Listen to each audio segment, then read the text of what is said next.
Good evening, ladies and gentlemen. Welcome to the fireside chat of the Austrian National Bank at the Faculty of Business, Economics and Statistics of the University of Vienna. My name is Bernhard Kittel. I'm Vice Dean of Research at the faculty. I have the honor, and it's my pleasure, to introduce you to tonight's chat, which is a joint enterprise of the two institutions. I would particularly like to welcome Max Kotbauer, former Vice President of the Austrian National Bank, former Chairman of the University Board, so you combine the two institutions, and current President of the Alumni Association. Ladies and gentlemen, technological innovations have already in the past been the drivers of societal and economic change. For example, the wheel has allowed to transport heavy goods over longer distances. Printing has allowed knowledge to spread. Smartphones have revolutionized social interaction. Tonight, we will discuss two technological innovations that have some potential to revolutionize the way in which economic transactions occur, but that may also generate hitherto unknown appliances and change the way societies are organized. Cryptocurrencies make use of the structure and power of a decentralized network, and at least as its propagators promise, provide a forgery-proof payment system. And if the visions attached to the blockchain technology, for example, that no central power is necessary for the coordination of behavior, hold any truth, they may even question the need for central government. That would certainly simplify some of the problems we are currently facing in Austria. The problem with technological innovations is that we do not know in advance whether they will deliver on the promises and expectations associated with them. Nevertheless, it may be possible to speculate about potential scenarios that open up if well-informed people reflect about their observations. Tonight, we will explore some dimensions of this question. The discussion will focus on three aspects. First, does the blockchain actually work? That is, does it provide a safe, unhackable, distributed ledger? Second, can cryptocurrencies work? Or are they just bubbles ready to melt down? Are currencies issued and regulated by central bank the only possible solution to the problem of the coordination of markets? And third, can blockchains be useful for anything else? Can they be applied in industry, for example, for supply chain management? Can functional and useful smart contracts be developed based on blockchains? Ladies and gentlemen, we have invited two eminent actors in the field. First, I would like to welcome Professor Ewald Nowotny. After holding a professorship at the Vienna University of Economics and Business, he became governor of the Austrian National Bank in 2008, a position he has been holding since. He became widely known in Austria and beyond as a careful and critical expert in the field of public finance and economic policy, who does not hesitate to contribute his knowledge and perspective in both the policy process and the public debate. I think that apart from saying that we feel most honored to have him among us tonight, he most probably does not need any further introduction to anybody in the room tonight. Professor Nowotny, it's a real pleasure to have you here. Our second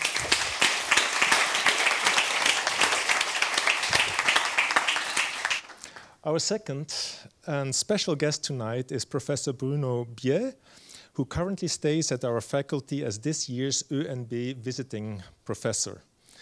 Professor Biais is a professor and research director at the Toulouse School of Economics, which is one of the world's most renowned scientific institutions in economics. Professor Biais is well known in the community as a specialist in market microstructure, corporate finance, and contract theory, among other fields. Mention a top-ranking economic journal, and it will be listed in his publication record, either as an author or as an editor. Look at the list of senior ERC grants, and his name will be on it. Moreover, as a consultant to the New York Stock Exchange, he has collected much experience at the intersection of science, regulation, and market design. Professor Biais, in the name of the Faculty of Business, Economics and Statistics, I'm most pleased to have you in our midst and would like to welcome you to this evening in the Ivory Tower of the University of Vienna, from which we attempt to substantiate the third mission of academia, that is, public debate and interaction with societal and political actors. We will now ask Professor Nowotny and Professor Biais to discuss their view on the three questions that I mentioned. Then there will be an opportunity for you all to contribute to the debate. And finally, the buffet that is being prepared outside may open possibilities for further talk in a more informal atmosphere.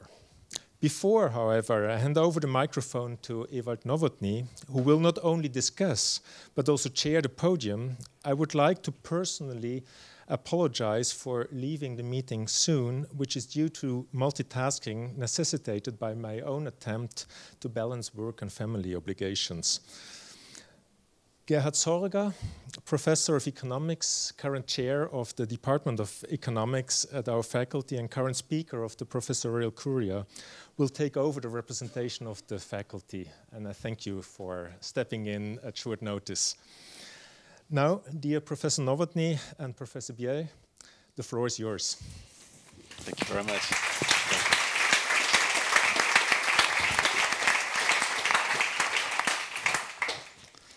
Perhaps I just first want to thank you very much for hosting this, and I'm glad that the OeNB Visiting Professorship is live and well, as we see from our guest.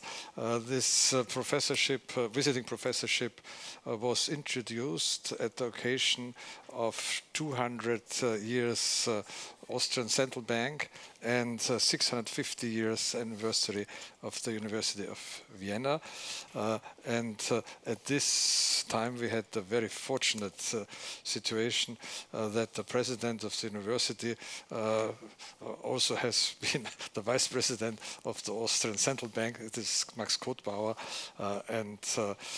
so he very much arranged that we start this lecture, which is, by the way, also, I would say, a bit of a nostalgic memory of the high quality our governing council had at some time before. We had a bit of a conversation before, and we thought it is better if Professor Biais is starting, and then I will make some comments. Please. Dankeschön. Ich freue mich sehr, mit euch in Alma Mater Rudolfina zu sein.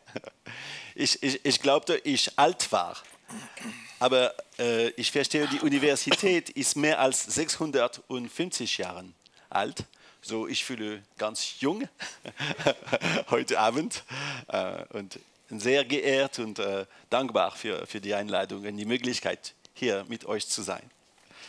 Aber leider werde ich nicht in Deutsch sprechen heute Nacht. Ich kann das nicht tun, nicht Wirtschaft.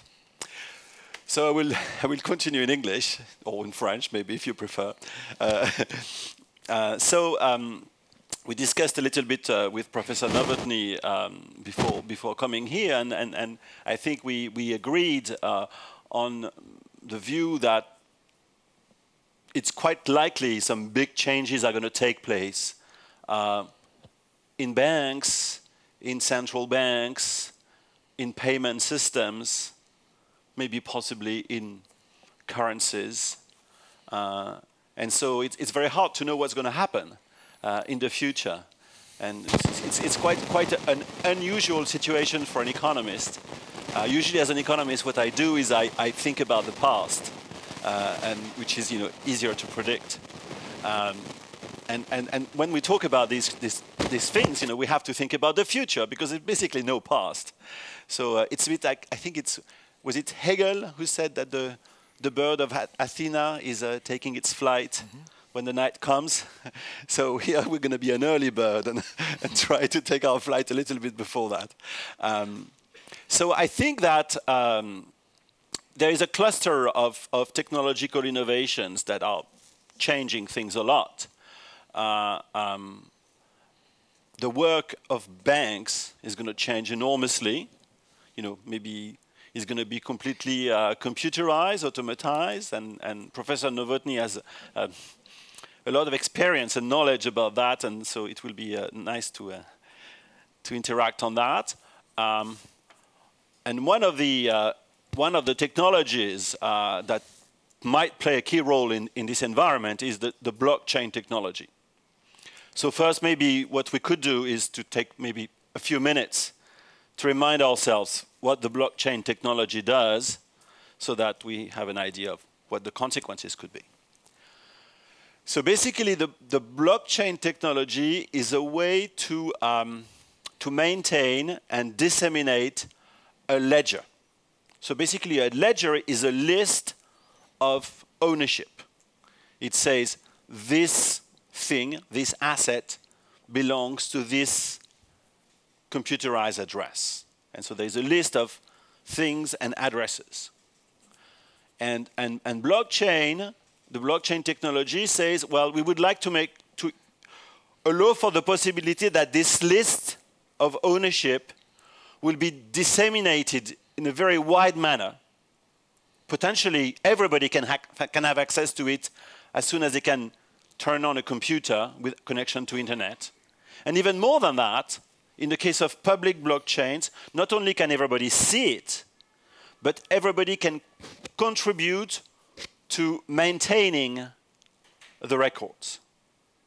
So there is this kind of libertarian underlying philosophy of let's not have authorities, institutions, central banks or state or governments take care of this. Let's have instead a sort of direct democracy taking advantage of the internet technology. And of course, there's an element of naivety about that, because the notion that we can have society without institutions, just have computers instead of institutions, not sure it could work. So clearly we will need some sort of social organization institutions. But on the other hand, it's possible that technology is shaping the possible set of institutions we can have and how we can use them. So I don't know at this point, maybe I should let my partner talk about the big picture, maybe of the landscape of, you know. Okay. Well, perhaps if I try to have the picture even a bit bigger and talk a bit about innovation.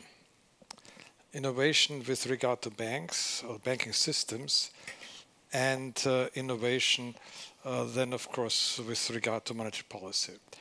And we at the Austrian Central Bank, we had a survey, a study on the use of innovations, banking innovations. And it's quite interesting because it shows that this obviously is not just a technical aspect, but something that has very far-reaching sociological and maybe also political perspectives. So the first question we put was the use of online banking as percentage of the population, and this is for Austria. So for the whole Austrian population, 58% of Austrians use online banking. At the age 18 to 35, so this is most of those here in this room, 90% use online banking. On the other hand, and also 18 to 35, which have no high school diploma, it's 79. So first you see a kind of a social difference between the use of new technologies. And then, of course, as I said, 18 to 35, 90%, age 66 and over, that's me, 12%. So you see this is a huge age gap. But what it also means, of course, the future is with the young. So therefore, you see that we will have a situation where there will be fundamental changes in banking. And you see, for instance, that we had a question, the share of respondents visiting a bank desk at most one time a year. So that don't go more than one time visiting a bank. For Austrians as such is 32%. For aged 18 to 35, it's 51%. So that means half of the younger never go to a bank desk, which means we don't need all these, let's say, very costly banking infrastructure. Another, and now if we're going into more detailed perspectives, and I will only put then one other thing, is about the awareness and use of fintech services and products. So mobile apps for financial services, so like George by Erste Bank or N26 and so on. 21% of population actively use it, and 34% are aware of it but don't use it. But this is de facto, this is what is used. All those other gimmicks where we have a huge stream of fintechs and innovations are hardly used at all. So for instance, crowd investment, so we have Wiki Portfolio, 3% use it. Automated investment advice, robo-advice, 0.5%. So you could say, well, the time has not yet come, it may come, but it will take some time. So what we see is we have, and this is quite interesting, we are in a situation where a lot of innovation is around, and so there will be, and this has been the case with every information, there will be kind of a process of natural selection. Some of it will survive, and some will not be of practical interest. And this is what you see to a certain extent. And then something that is, and I have to tell you, in Austria, a very basic this point of discussion, the role of cash. So if you are a tabloid and a kind of a populist tabloid, and you have a headline, somebody, maybe ECB or so, wants to kill cash, you can be sure that there will be a big revolution in the country. So for Austrians as such, the question was, cash should remain as important as it is now. And 70% of the Austrians agree with this. But again, if age 18 to 35 with high school diploma at least, 43%. Whereas on the other hand, age 66 and over, 93%. So I think this is quite interesting that we have new technologies, we have new questions, and we have a big age divide. But there is this famous saying: the young are always winning because they just survive, and so therefore we can see the direction where this will go. But this means that for the banking side, it will mean big changes in the way how you do banking. This is now from this technical side. The other aspect I would like to share with you is about the discussions that we have at central banks and also at the national levels about digital currencies, cyber currencies. But perhaps it makes sense that, again, you would yes. give some first introduction, and then I could tell what those clumsy central bankers think about it. Thank you, yes. So yes, we have to, as Professor Nowotny told us, we have this huge technological revolution, but one could think, okay, we're going to use those technologies, but at the same time, we are going to keep the same organizations. The organizations will change, but they will remain. So we will still, one possibility is we continue to have banks, but the banks use machine learning and internet. They change. We continue to have central banks, but the central banks using central bank digital currency, etc. Now there is a more frightening or extreme scenario in which not only does the technology change, but also the institutions are changing. So maybe we will not have banks anymore, and maybe we will not have central banks anymore. The idea would be that payments would be done on blockchain, on internet, using currencies that are not regulated or issued by central banks. Of course, I don't believe it's very likely to happen, and at least not very soon. But it's certainly a possibility. If you think of, as Professor Nowotny said, there is also a political dimension to this. Now, in Europe, I think we're blessed with rather good central bankers, which is always useful to have. Thank you. But think of Venezuela, or think of Turkey, or think of Zimbabwe. Maybe even think of China. In those countries, maybe it's not as clear that the people can trust the institutions, the central institutions, and maybe people prefer to use a means of payment that is not issued by central banks, that is not distributed by the banking sector. And once these means of payment are used by the Chinese and the Venezuelans, and well, maybe other countries will use them too. So I think there is a real possibility that this could happen. But at the same time, I also believe that there are big potential problems with that. And I think that the major problem, I would think, to use just one word, is coordination failures. Coordination effects are really prevalent in payment systems, in monetary economics. What is money? Money is something that I believe has value, because I believe the others believe it has value, etc. So we have to coordinate on an equilibrium in which we believe money has value. And that applies also to cryptocurrencies and blockchain. They will be functional, they can operate only if people can coordinate on the right kind of equilibrium.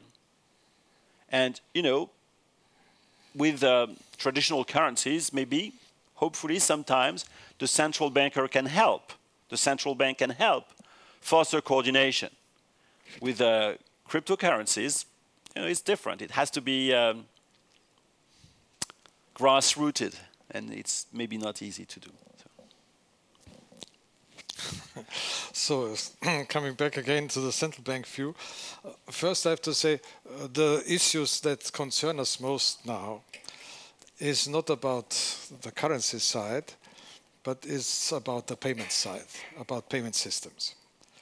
Because here we do see, in fact, a big kind of revolution. In two ways. On the one hand, there is a lot of technical innovation. This is all these fintechs and so on. And of course, nobody wants to limit innovation. For the central banks, the question is, for the central banks as regulators, in what way do we have to regulate it? Because, of course, with payment system, we have consumer protection, we have questions of preventing illegal use of it and so on. So we have a big discussion about what is the adequate regulation of payment systems. And just now in Austria, we have the proposal for a new law. This law probably will not come in this year because of circumstances you know, where we have introduced the notion of the regulatory sandbox. That means that there is a certain field of, let's say, regulation light, where the demands for are less restrictive. Of course, this is not such an easy issue because, on the other hand, of course, you have to treat everybody legally the same way. We have these examples in the UK. We have it to a certain extent in the US. So we also had this perspective of using this concept of regulatory sandbox in Austria. But the really big issue is the point of the big international players in payment systems. And here one has to be aware, payment systems with regard to bank activities involve a huge amount of data. And there's this famous saying, data, this is the raw material of the future. So the question is, who has access to this data is, of course, of extreme importance. What we see is that now big international players are coming to Europe. I just told Professor Biais about the last event that we have seen in Finland. Finland, a country with high technological standards, where the Finnish banks have kind of given up to develop their own payment systems, and they have entered into a cooperation with Alipay, which is the payment system of Alibaba. That means Chinese payment system. We have the Googles, we have the Amazons of the world. They are now entering Europe. And the question is this something that we kind of accept? So, well, this is technology as it develops. Or is it something where we think we should have some kind of European alternative? The ECB is just about, or has just started, a European payment system. I hope it is not too late, because of course with payment systems you have huge economies of scale, so it's not so easy to get into these existing fields. So this is of course is extremely costly, and the basic element will be that these big payment systems will be extremely cost efficient. So that means there will be more or less kind of infrastructure. So it is not any longer a part of business, of banking business. It will become cost-free. And the economic perspective is with all the business you can make around it. And then, of course, the question is, if it is really infrastructure, why not public infrastructure? So these are, in some way, we are in a situation as we had been in the 19th century, when there was the development of railways and so on, again with communication systems that then had kind of waves of private product supply and public supply.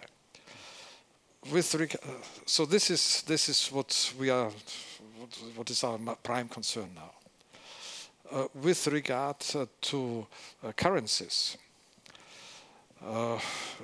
we just had a joint meeting of the BIS, the Bank of International Settlements, and the IMF in Zurich last week, and I just can refer a bit about this.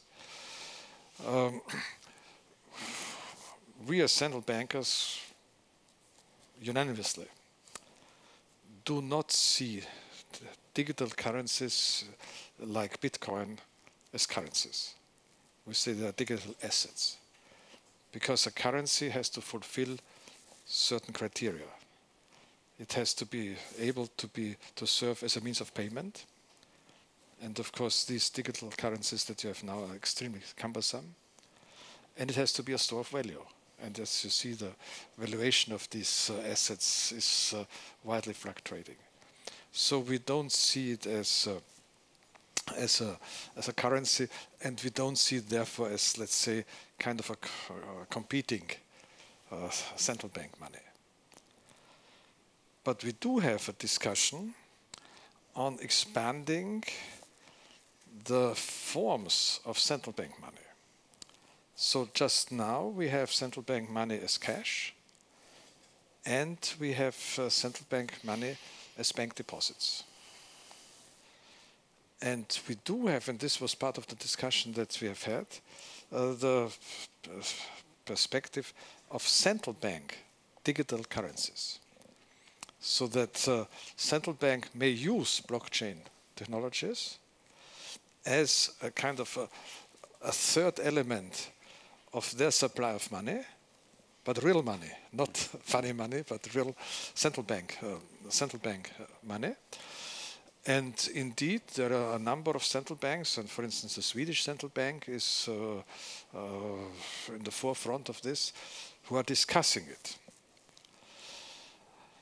Of course, this would mean for the world of monetary policy a very far-reaching change, because the idea then would be that every single individual would have access, direct access to central bank money.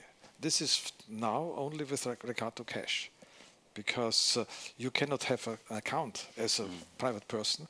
You cannot have an account with a central bank. Only banks can have an account with a central bank. With this central bank digital currency, there is the potential that each single individual can have an account with a central bank. So you can have direct access of to central bank money, which has a number of issues. First, of course, if a central bank wants to engage in an expansion monetary policy, it's very easy. It is kind of helicopter money in some way. You just add money to the accounts. And I'm sure this will be a rather popular thing. It will be a bit more difficult if you want to have a restrictive monetary policy, because then you have to take away.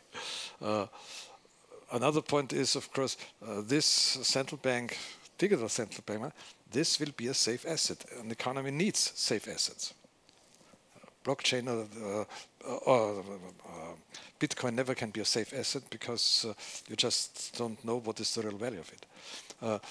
So this would be a safe asset. So that means if there would be nervousness of a bank in trouble, you immediately would have a flight, a run on the bank. But in this case, you don't have to run. You just have to put your money on your deposit in the central bank. So it might add to more instability in the banking system. So this is just some very few and very short mention. So you see, this is something which we discuss. It is not something that is quite practical, but it has a special relevance. And there we are together with this system of payment services in regions where there are difficulties of having access to banking infrastructure. So, for instance, Sweden, a land with vast parts of the country, very thinly populated. So there it might be something. Of course, first, of course, electronic banking as such is, of course, something that you can use directly, but maybe central central bank digital currency may be something in addition. It might be something that is of interest, for instance, with countries with weak infrastructure, like African countries or so. So this is something we discuss, but again, it is something very far in the future. For the time being, we think that the money created by central banks is the money that is accepted, is the money that does the job money has to do, but where we have the main task in a kind of securing and guaranteeing efficient payment services, efficient, stable payment services. So this is really fascinating. You know, thanks to these Bitcoin and stuff like that, after having been a professor of financial economics for 30 years without ever thinking about money, I had to ask myself, what is money? Which is, I don't know if you've experienced that in your life. It's quite an experience, you know, because money is completely mystical, you know. Professor Nowotny just told us money is a safe asset, and it's true. At the same time, it's not true at all. If you buy shares, you want it to be a safe asset. Yeah, exactly, exactly. If you buy shares in a company, well, at least the company is doing things, you know. Maybe it's building cars or something like that, and shares are, in a sense, property right on the cars. If you have a bill, a euro bill, it has no value. It's safe, but it's also no value.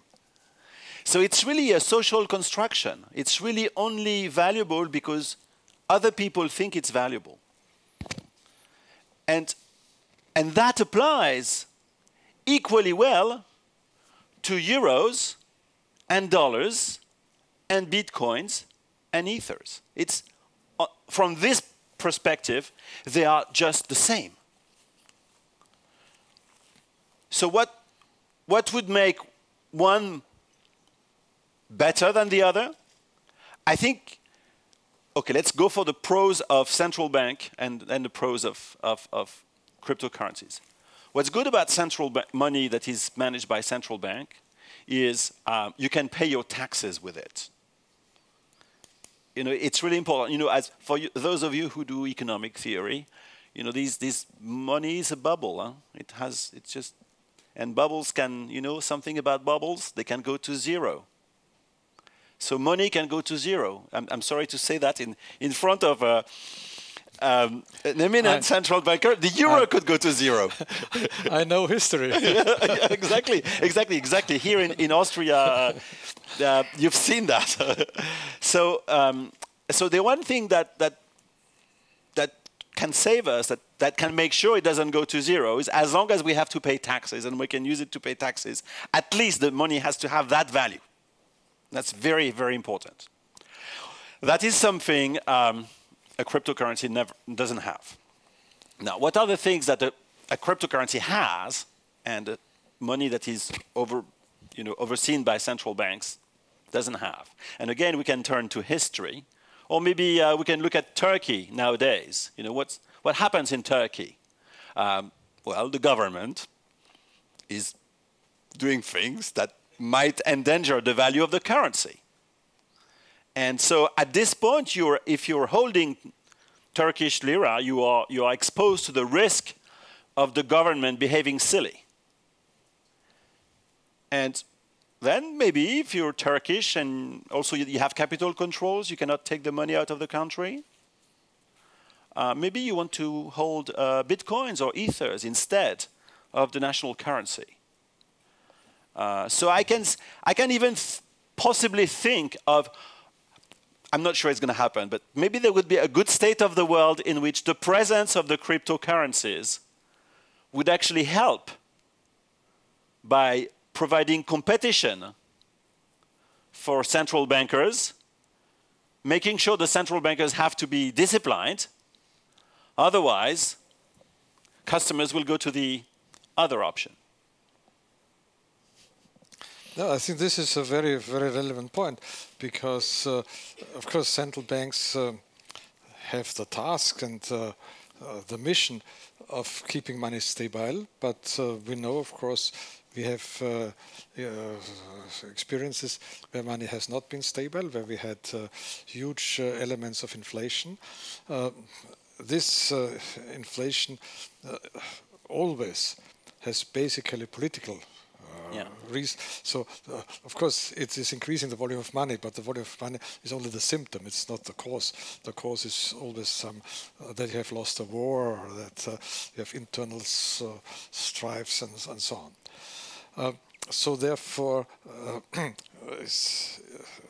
to keep money safe and stable, you have to have an institution that is working.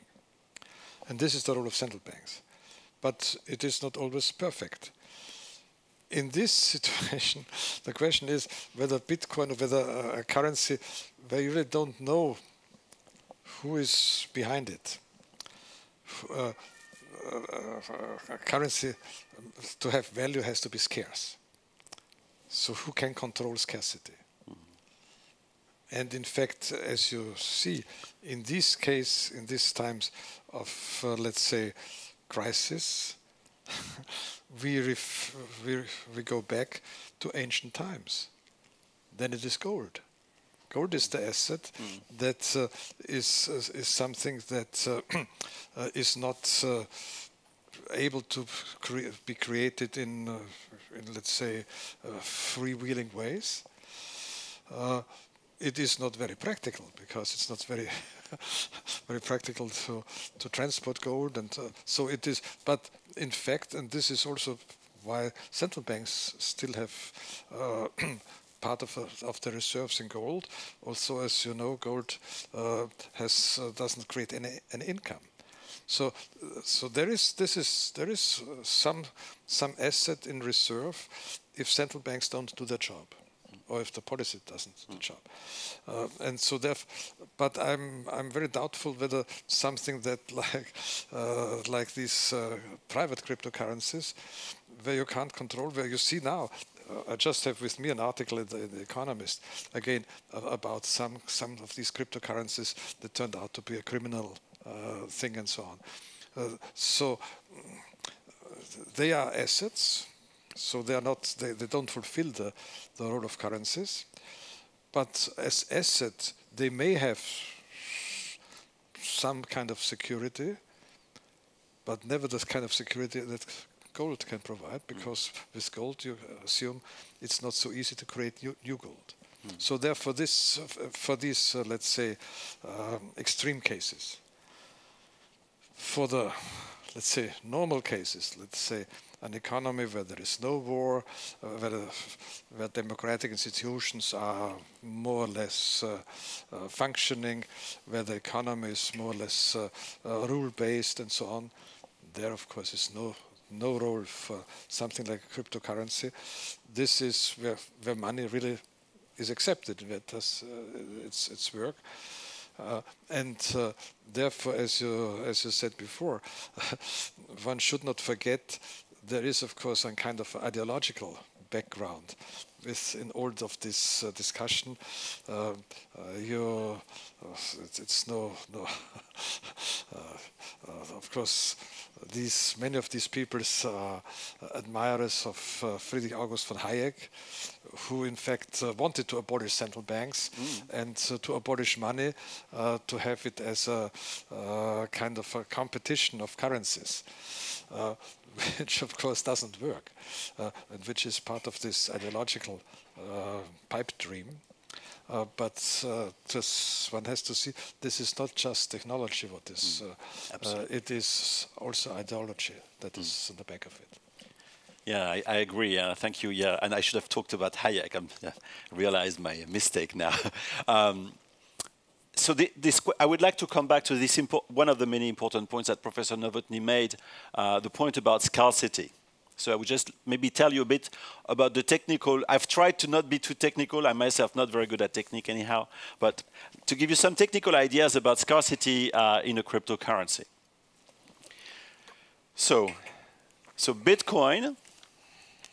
So you have a ledger. You have a list of addresses of people owning Bitcoins. And then let's say I want to send my Bitcoins to Thomas in exchange for his BMW. Or loaner Porsche. So that's a nicer one. So I want Thomas loaner Porsche, so I send him some Bitcoins.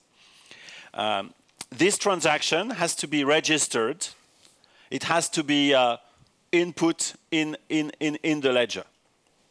And I'm not going to tell you exactly how that happens, but I'm just going to tell you that some participants to the network are doing that, and they are called the miners.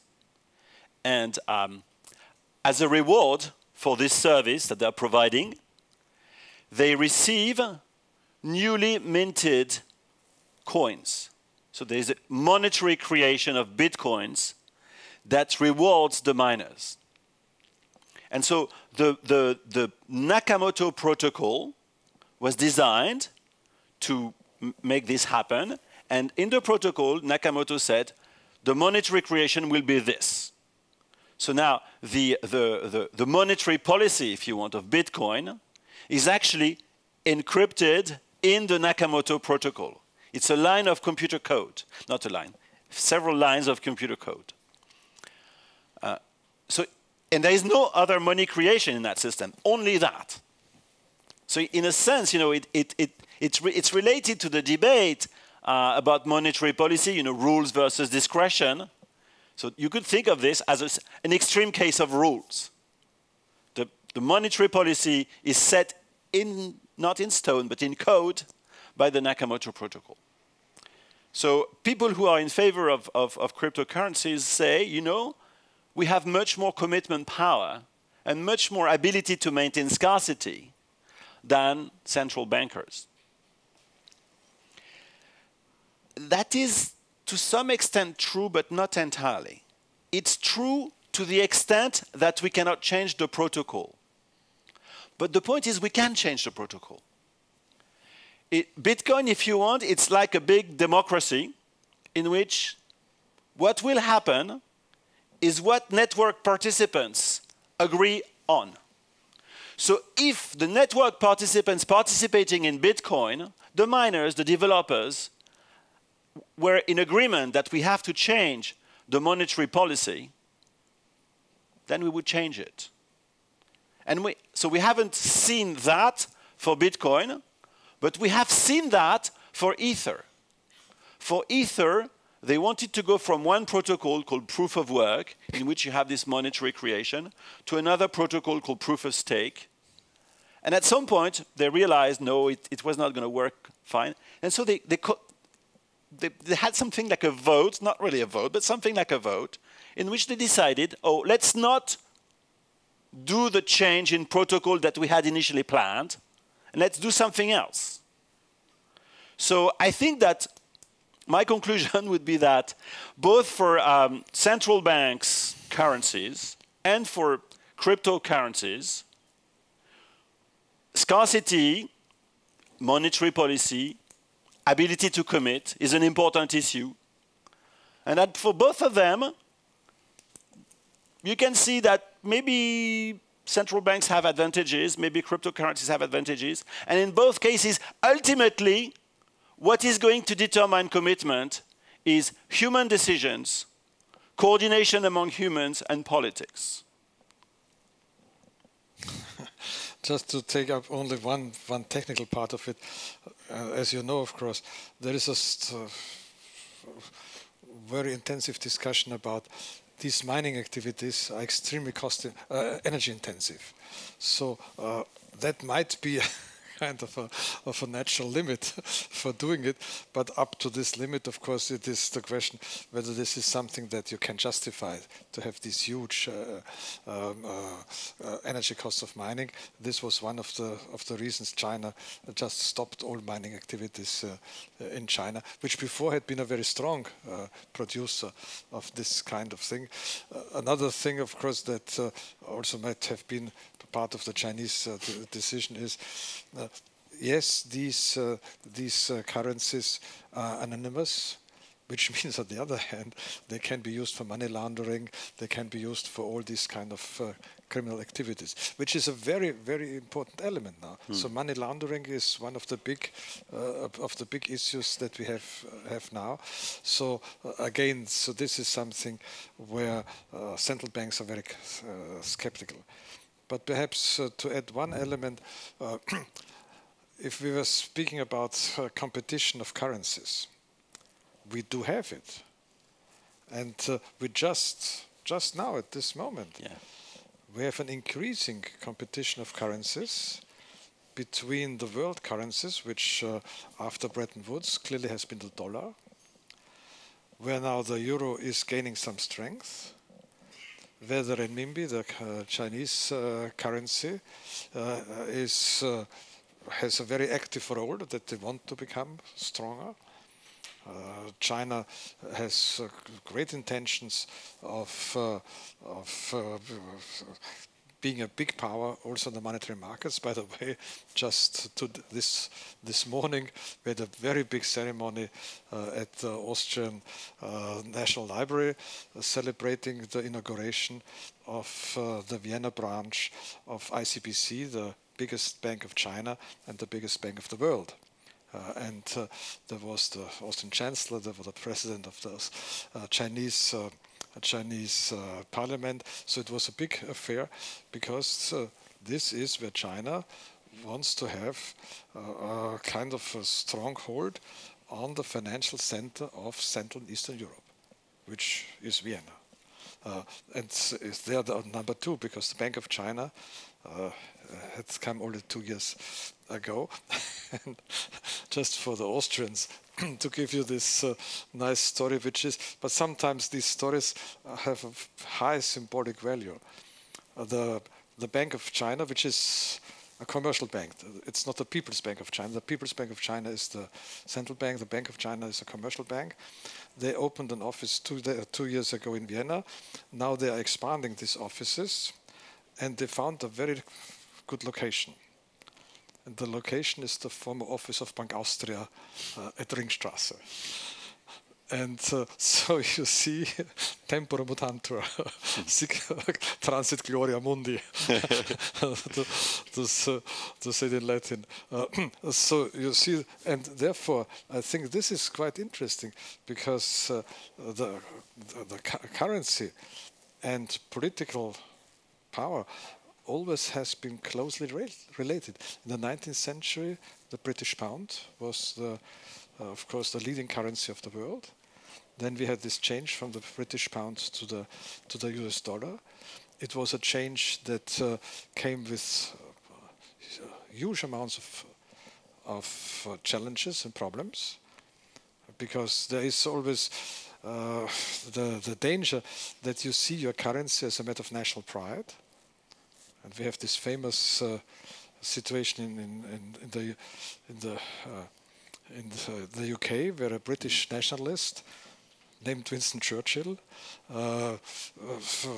tried to strengthen the pound against the competition of the dollar, and John Maynard Keynes wrote this famous essay, "The Economic Consequences of Mr. Churchill," which were a disaster because it was totally wrong.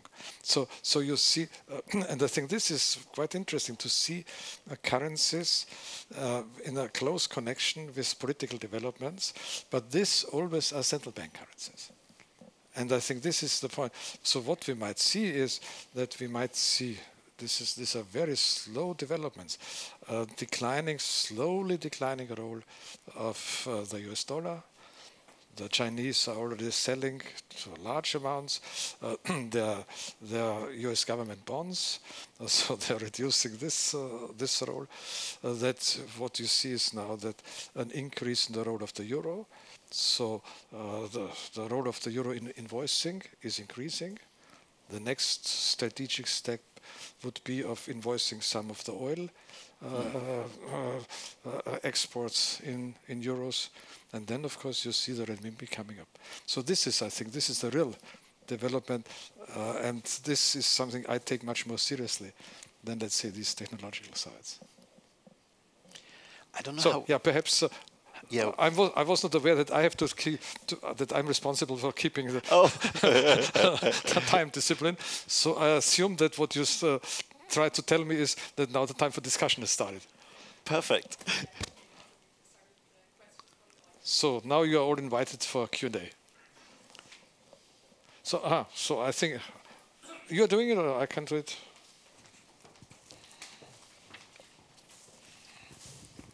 Thank you very much for this very interesting discussion. I would like, you were advocating a lot the role of central banks in the monetary system. So your argument was that central banks are necessary to keep an eye on monetary economics and to make educated decisions on how to steer the economy. I think this is more what Professor Nowotny was saying. Yeah, I don't fully disagree with that statement, but I think Professor Nowotny was more in favor. Yes, in general, I would like to agree with this argument, but your point that in Bitcoin, the monetary policy is encrypted in the code and is thus very rigid, very static, and not subject to change. Does neglect the fact that it is possible to build cryptocurrencies that have an adjustable monetary policy within the code. So I would like to take on the role of institutions that are on-chain and not off-chain. What is your take on that? I 100% agree with you. It's a very important point you're making. We could imagine, and here in a sense it's a bit science fiction, but I think we could think of that is we could think that the protocol would be a smart contract and would decide on monetary creation contingent on things that happen in the blockchain. Because, you know, let's say that many people are using Bitcoins to trade and to exchange, then you can observe how much trading there is on Bitcoin. You can observe many things about what happens. And that can give you an idea about the velocity of money, the importance of demand, maybe volatility. And you can factor this into your monetary policy. And if you're able to write down this code and then stick to it, this might be a recipe for commitment to a certain contingent monetary policy. Maybe one more. Because from my point of view, it is very important for central banks to manage the expectations of the community, right? So this is what central banks are trying to do. And if the monetary policy is transparent in the code, then you can manage expectations very well, right? Mm-hmm. But if I may just say, yeah, of course, this is the logic of following some of a rule-based monetary policy. And of course, we have a number of proposals for such kind of rules. What we have seen is, yes, it is helpful to stabilize expectations. But on the other hand, it is very dangerous if you follow, if this your only kind of compass for monetary policy. So I think no rule can substitute Mario Draghi in that way.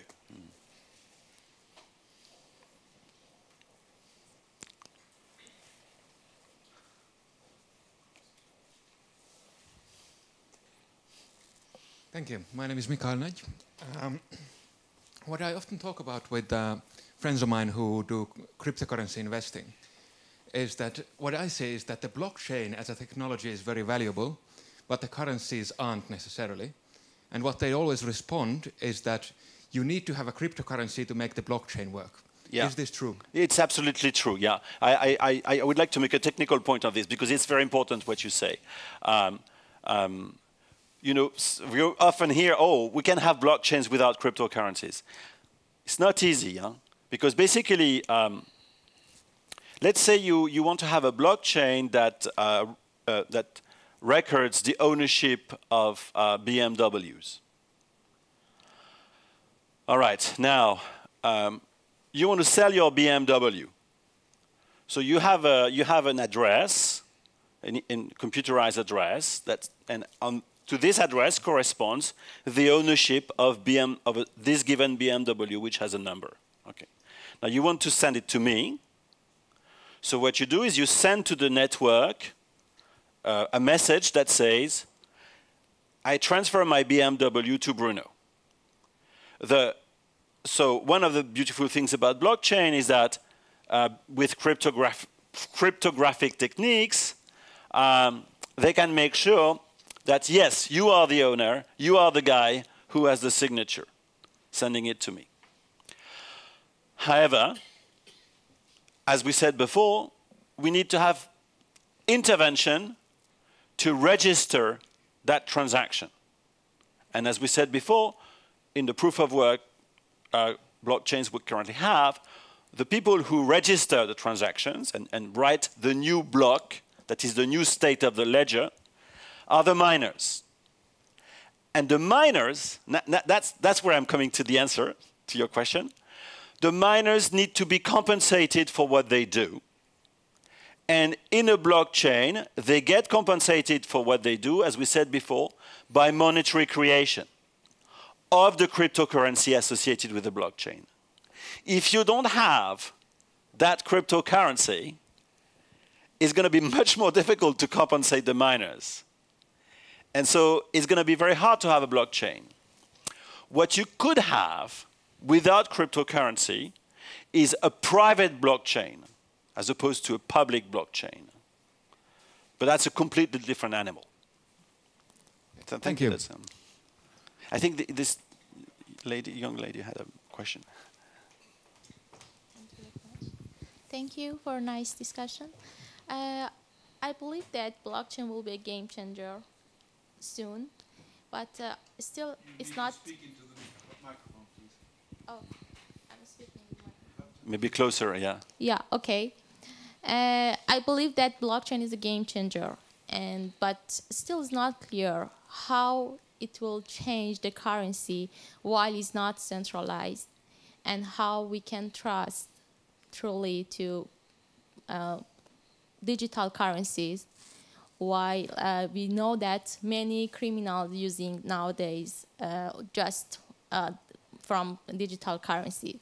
I think that maybe a smart contract in the means of supply chain or economy can change really the world. But how really we can trust that it's not a fad to use Bitcoin because of it's not scalable, and we don't have a fixed or price for that. It's not volatile. So what is the answer?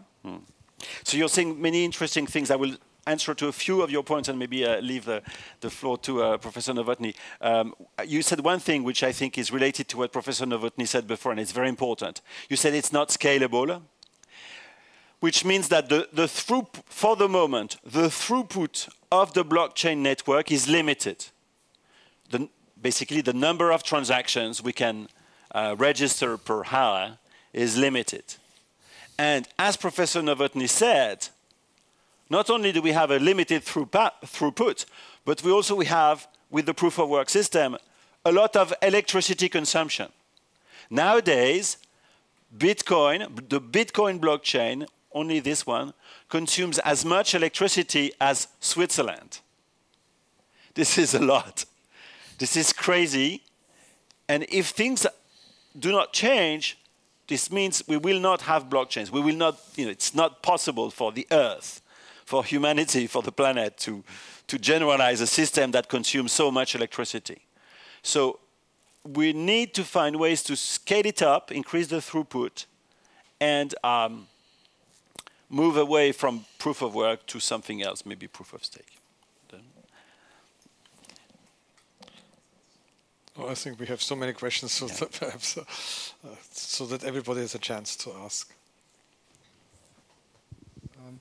You brought it up already, but my question concerns governmental surveillance. So you brought up the topic of, on the one hand, money laundering or using currencies for illegal activities. I mean, there has been an EU report that showed there is a threat of abuse, but at the same time it's not as big, or it is exaggerated in public debate. But at the same time, so someone has to grow suspicious as soon as China shows interest into cryptocurrencies. So my question is, where are we at in this oscillation between, on the one hand, it's a tool for more economic freedom, and on the other hand, there is a danger.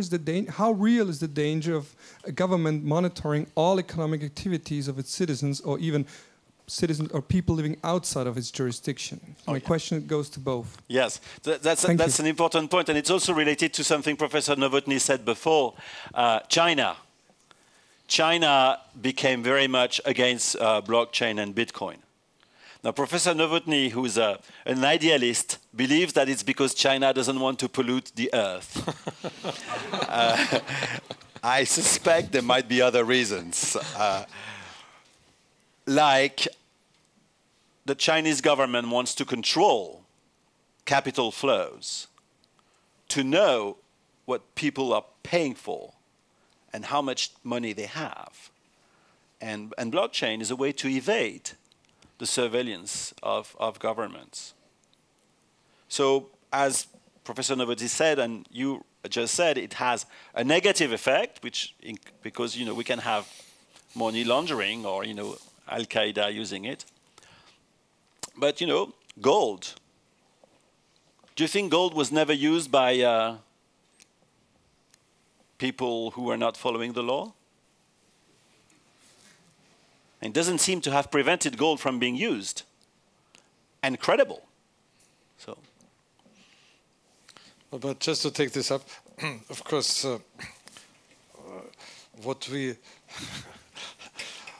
money and in all these forms have, of course, many sides. The one side is this legal side of transactions and so on. But of course, this also can be illegal transactions. And so we have just now this kind of diversity of opposing perspectives of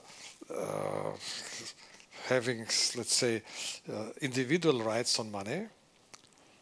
We have had in Austria this huge discussion about banking secrecy. Mm-hmm.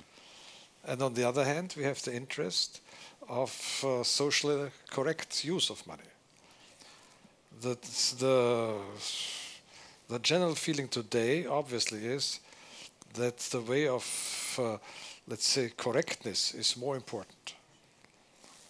And I share this view, because these illegal transactions are part of, let's say,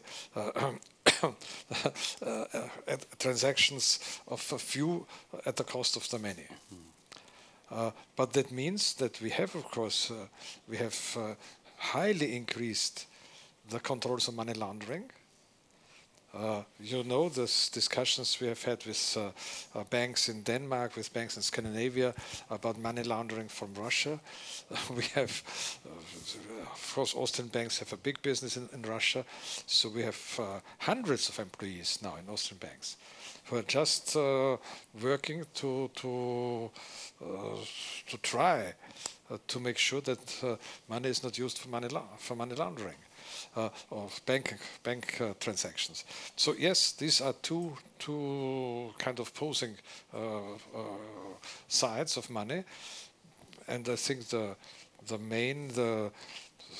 emphasis today is on the security side, and this is again something that is, of course, a strong argument against any anonymous kind of money.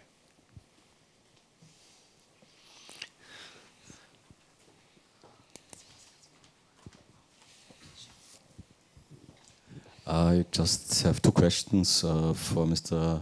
Nowotny. The first question is, we just heard that the power consumption of cryptocurrencies is tremendously high. So my question would be in this regards, if there are any figures about the power consumption of the euro supply, or in addition, the power consumption of the gold supply. And also the banking system that is necessary to... Exactly, yeah. Would be interesting if there are any figures. And the second question is, I think Mr. Voltaire said once that any paper money comes to in the future to its intrinsic value of the paper, that means to zero. It's just a question of time. Your point to this, yeah. Well, first, kind of the environmental balance. Of course, for the euro, most of the euro is in the way of bank accounts. This is just electronic money, so therefore there is hardly any energy consumption for this. If you have a bank transfer, if you transfer 100 euros from your account to the account of somebody else, the energy part is minimal. Of course, if it is with cash, with printing bills, or with have those nice coins, this needs power, but of course not in such a big way. So that is like a let's say medium-sized factory. So therefore, the power side is not the relevant side in the euro. With Voltaire, of course, we all love our Voltaire, and I think what is where is the truth in Voltaire's saying, and as you know, Voltaire was a very smart businessman. The truth is that the value of money, the role of money, cannot be separated from the political system. So if everything breaks down, and we have had, for instance, this situation after World War II, chaos, social chaos. The only money that was valuable at this time has been cigarettes. So it is always something that is scarce and that gives you some kind of acceptance. So therefore, what's really, if you translate Voltaire into history, what is that yes, from time to time, unfortunately, you see that social systems may break down. And if social systems break down, also traditional money breaks down. So that is, in that sense, it's true. But this is not because it is central bank money, but this is because it may become dysfunctional societies. So therefore, the answer is, yes, there is a need, and there is to keep societies in a functional way, and if you do this, then central bank money can provide stability. As you see, also just now, if you look at let's say Venezuela or so, there is this breakdown of a social system. Therefore, normal currency is worthless. They have, by the way, tried the way to create some kind of crypto asset, which of course was also just a fake. So. Yes, money is a reflection of the general status of a society. So we have time for one more question. There's a gentleman here. I share the skepticism about cryptocurrencies as a means of payment and so forth, but I'm beyond 66. But one thing mentioned in your initial statement, and also picked up by the lady, but I don't think she got a reply, was smart contract. My experience is in the international credit business, and when I hear the word smart contract, it doesn't set my imagination in motion in any way. I mean, I know about smart electricity meters, I know about smart houses, and I'm not sure either of them is a good thing in the long run. But in the credit business, I mean, I was involved in loans of substantial amounts with one borrower and one lender, or in syndicated loans, you have one borrower and several lenders, including covenants which may change over time and so forth. If you go to bond issues, you have thousands of lenders in the end once the bonds are placed over a very long time period as well. But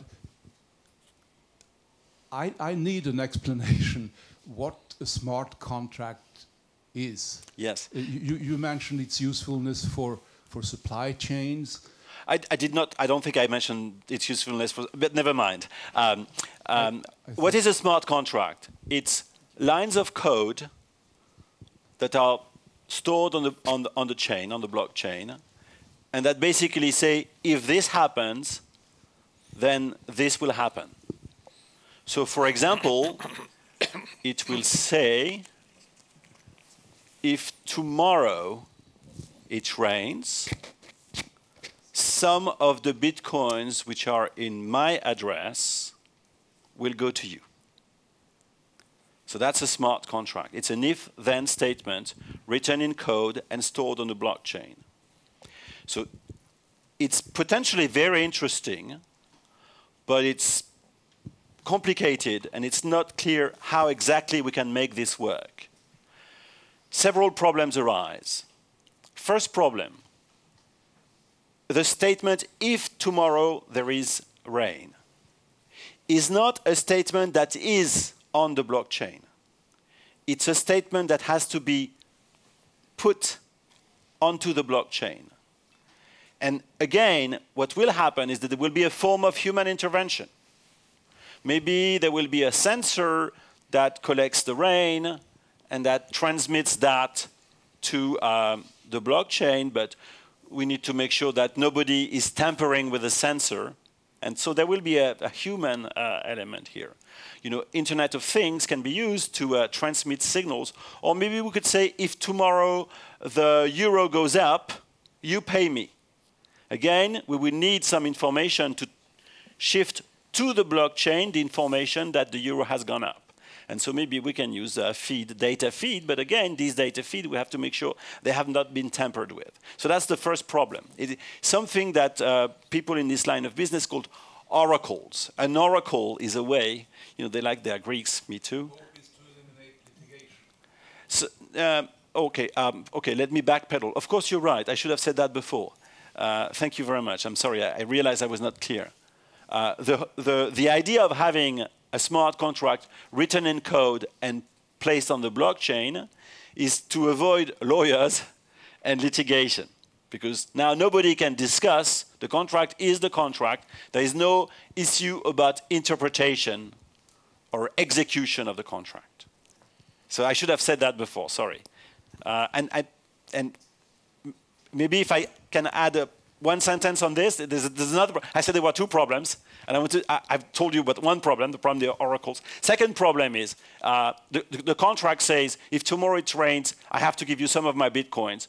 But what do we do if I don't have any bitcoin on my account? So again, that will need engineering, some sort of margin deposits or something like that. I stop. Thank you very much, Professor Biais. Governor Nowotny, thank you very much for this inspiring discussion. I'm sure there are many more questions, but I suggest that we address these questions over a glass of wine and some food outside.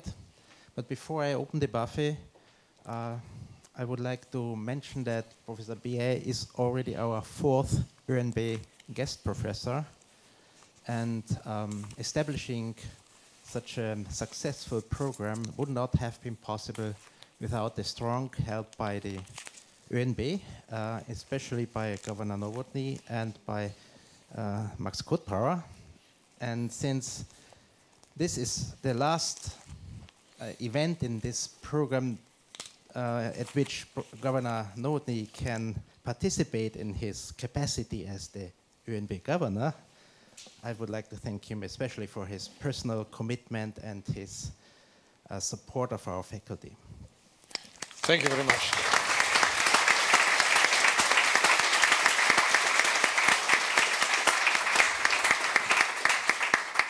I would also like to thank Professor Biais for spending time at our faculty. It has been a pleasure to have you here. Thanks for having taught the course for the PhD students, for participating in this event, and you will be around for a couple of more days. There is a public lecture this Thursday on equilibrium Bitcoin pricing, and we look forward to that. And on behalf of the Faculty of Business, Economics and Statistics, and as a small token of appreciation to both of you, I would like to give you small presents. One for Governor Nowotny. This is something real. Something real. It's not a Bitcoin. Not on the blockchain. And this is real chocolate for you. Oh, thank you very much. It's beautiful. Finally, I would like to thank the team of the Dean's Office for organizing this event, reliable and professional. And I would like to thank you, all of you, for participating. The room is packed. The topic was a hot one, I guess. Thanks for your questions. And in the other room, there is a buffet. The buffet is open. Thank you.